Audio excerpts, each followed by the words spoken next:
Hello बच्चों, इस video में हम अध्याय 1 संख्या पद्धति प्रश्नावली 1.1 के प्रश्नों को सरल करेंगे। तो यहाँ देखिए, जो पहला प्रश्न है लिखा गया है कि क्या शून्य एक परिमेय संख्या है। यानी यहाँ पे कई प्रश्न एक साथ पूछे गए हैं, तो सबका जवाब देंगे। क्या इसे p/q के रूप में लिख सकते हैं, जहाँ p और q पूर्णांक है और q 0 के बराबर नहीं होना चाहिए। तो पहला क्वेश्चन है, क्या शून्य एक परिमेय संख्या है। तो लिखेंगे कि हाँ, शून्य एक परिमेय संख्या है। ठीक है। दूसरा है, क्या इसे p/q के रूप में लिख सकते हैं। तो हाँ, लिख सकते हैं। कैसे, देखिए 0/1, 0/7 या फिर 0/8, ये सब p/q के रूप में है। और यहाँ पर देखिए p क्या है, 0, जो कि एक पूर्णांक संख्या है। ठीक है, p 0 है और वह पूर्णांक है। ठीक। और q क्या है, q भी 1 है, 7 है और 8 है, यानी 3 चीज़ है। और ये भी क्या है, पूर्णांक है। और q यहाँ पे 0 के बराबर नहीं है, यानी q is not equal to 0। ऊपर 0 हो सकता है, p को नहीं लिखा है कि नॉट इक्वल टू 0, सिर्फ q को लिखा है। तो इसलिए हम क्या कह सकते हैं कि शून्य एक परिमेय संख्या है। ठीक है। आइए देखते हैं दूसरे प्रश्न को। तो जो दूसरा प्रश्न दिया गया है, इसमें है कि 3 और 4 के बीच 6 परिमेय संख्याएँ ज्ञात कीजिए। यानी संख्या 3 और 4 के बीच। अब इस तरह देखने में लग रहा है 1 2 3 4 5 6 गिनती पढ़ते हो तो उसके बीच में 3 और 4 के बीच में कोई संख्या नहीं पता है आपको। ठीक है, मगर यहाँ कहा है कि 6 संख्या बताइए जो इन दोनों के बीच में है। तो इसे अब हमें बटे के रूप में लिखना होगा। ठीक है, जैसे कि 3/1 लिख देंगे, कॉमा लगाकर 4/1। ठीक है, परिमेय संख्या के रूप में लिख दिए। अब इनके बीच की 6 परिमेय संख्या बताना है। तो 6 बताने के लिए याद रखिएगा, जब हर दोनों समान हैं तो 6 बताने के लिए सबसे पहले इसका एलसीएम ले लेते हैं। 1 1 का 1 होगा। ठीक, यहाँ सेम हर होता है तो उतार देंगे उसी तरह। यहाँ क्या है, उसी तरह उतार देंगे जब सेम हर है तो। अब यहाँ क्या करना है हमें कि 6 परिमेय संख्या पूछा है तो हमें एक संख्या अधिक, यानी 6 से ज़्यादा 7 से सभी में गुणा करेंगे, ऊपर और नीचे। यानी कि 3,4/1 में किससे गुणा करेंगे, 7 से। और 7 से अंश में भी, हर में भी। और गुणा किस में, दोनों में होना चाहिए। यानी 7 से गुणा 3 में करेंगे तो 21, कॉमा और 7 चौके 28 और बटे में 1। यानी 21 से लेकर 28 के बीच में की संख्या। और बटे में 1 नहीं होगा, क्या होगा, देखिए 1 × 7।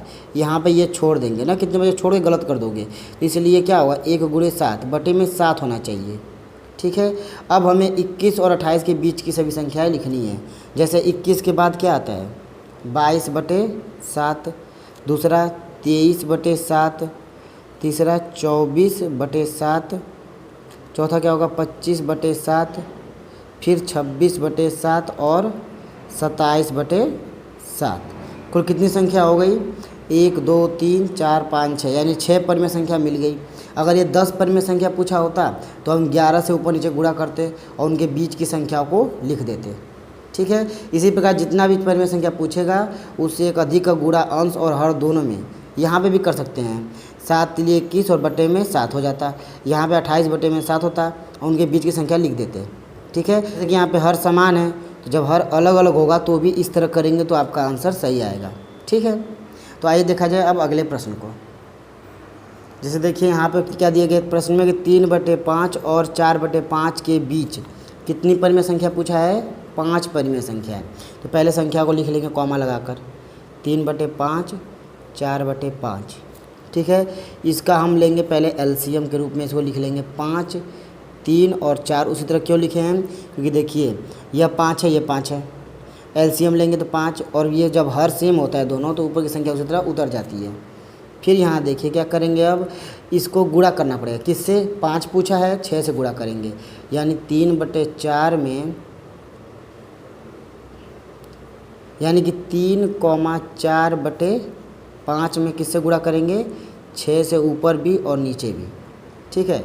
जब इसका गुणा कर देंगे तो क्या आ जाएगा हमारा, यहाँ देखिए 6 से गुणा दोनों में करना होगा। 18, 6 चौके 24 अब बटे में 6 पंजे 30, ये करना मत भूलिएगा, 5 रखेंगे तो गलत हो जाएगा, इसका गुणा करके ही रखना है।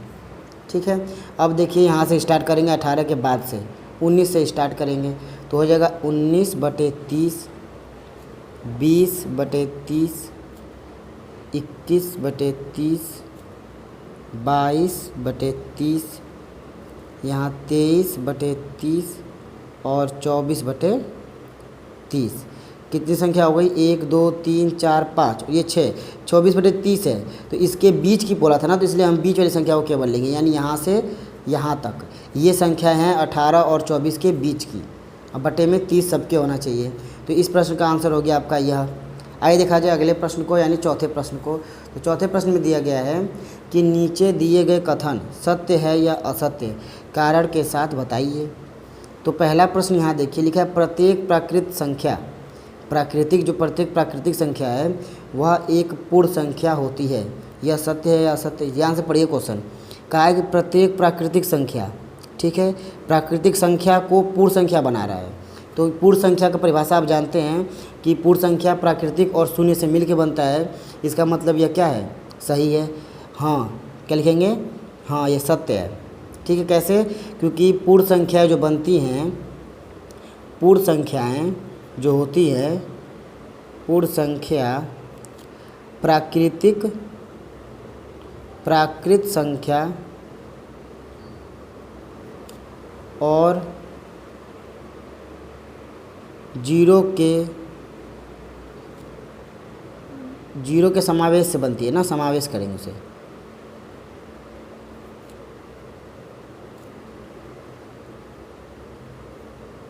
ठीक है, यानी जो पूर्ण संख्या बन रही है उसमें प्राकृतिक संख्या और जीरो दोनों होता है, तो इसीलिए प्राकृतिक संख्या एक पूर्ण संख्या होगी, हमेशा होगी। ठीक है, आइए देखते हैं दूसरे वाले को। तो दूसरे में क्या दिया गया है कि प्रत्येक पूर्णांक एक पूर्ण संख्या है, तो यहाँ हो जाएगा नहीं, क्योंकि पूर्णांक जो है, पूर्णांक में कुछ संख्या माइनस वाली आती है जो कि पूर्ण संख्या नहीं है, जैसे -3, -5, ये संख्या जो है ये पूर्णांक है, मगर कहा है कि प्रत्येक पूर्णांक पूर्ण है, तो यहाँ पे जो पूर्णांक ये तो है मगर ये पूर्ण तो इसे कह नहीं सकते, इसलिए नहीं। ठीक है, ऋणात्मक वाली संख्या पूर्ण संख्या नहीं होती। ठीक है, क्या लिखेंगे कि ऋणात्मक संख्या पूर्ण संख्या नहीं होती हैं। ठीक है, आइए देखते हैं तीसरे वाले प्रश्न को।